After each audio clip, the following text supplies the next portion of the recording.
Alas 5 ng umaga nitong Huwebes habang papalapit sa Baho de Masinloc, nadaanan namin ang isang barko ng People's Liberation Army Navy ng China sa loob ng Exclusive Economic Zone ng Pilipinas.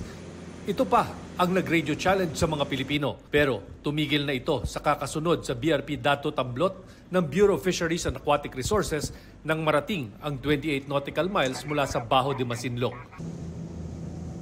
Bago mag-alas 8 ng umaga, sumalubong na ang malaking China Coast Guard ship.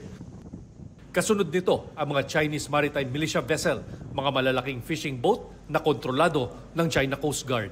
Ito ang hudyat ng pagbaba ng crew ng BRP Tamblot para ibaba ang mga rubber barriers sa gilid ng barko. Baka raw kasi ulitin ng mga barko ng China na dumikit at posibleng magkabanggaan.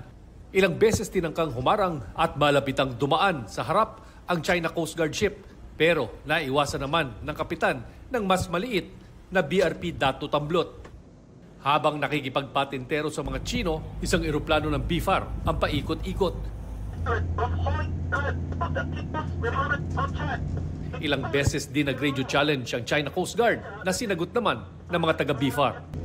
You are inside the exclusive economic zone of the Republic of the Philippines. Ayon sa BFAR, nagsagawa ang China ng di bababa sa 4 na dangerous maneuvers at di bababa sa 8 tangkang panghaharang.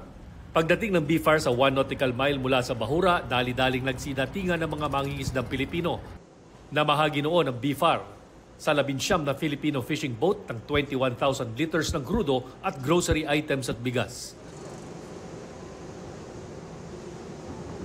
Ganito ang itsura ng refueling na isinasagawa ng Bureau of Fisheries and Aquatic Resources sa mga kababayan nating nangingisda dito sa Baho de Masinloc.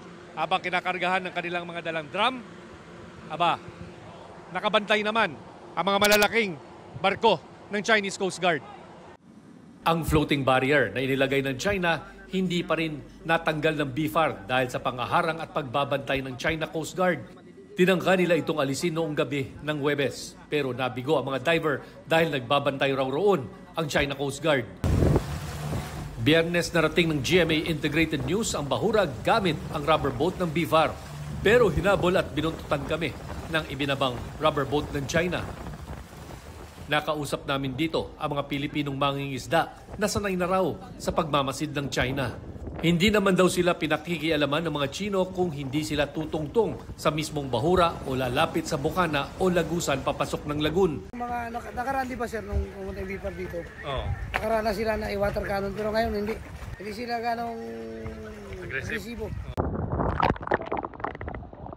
Nabigyan ako ng pagkakataong sumisid roon kasama ang BFAR. Ang tumambad sa amin, tila namumuti at durug-durug ng mga bahura. Maliliit na isda na lang ang aking nakita.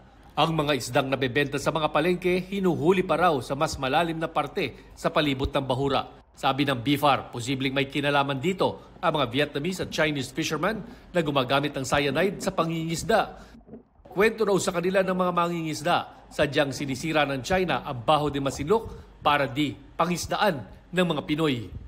This is clear violation. This is a clear case of IUU fishing, and China being, if I'm not mistaken, being a signatory to the UNCLOS, so they're committing a violation. The destruction of the marine environment is not just an attack to one country's sovereignty. Yes. This is actually a crime against humanity. Pinauubaya na raw ng BFAR at PCG sa DOJ kung muling irereklamo ang China dahil dito. Habang paalis na ng Baho de Masinloc, sumabay pa rin ang China Coast Guard hanggang nakarating ng 12 nautical miles mula sa Bahura. Ayon sa Philippine Coast Guard, nakatuwang ng BFAR na magbantay sa Bahura, hindi pa rin katanggap-tanggap ang pananatili ng China sa Baho de Masinloc. Sa ngayon, may rotational deployment na ang BFAR at PCG sa Bahura para malayang makapangisda ang mga Pinoy at hindi iharas ng mga Chino. Dahil dyan, posible na raw dumami ang huling isda roon na inaasang magre-resulta sa mas murang presyo sa mga palengke. We don't intend to provoke anybody. As much as possible, we de-escalate the tension. Para sa GMA Integrated News, Chino Gaston Nakatutok, 24 Oras.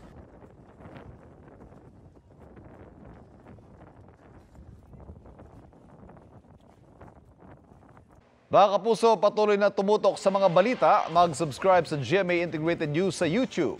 Sa mga kapuso abroad, samahan nyo kami sa GMA Pinoy TV at www.gmanews.tv.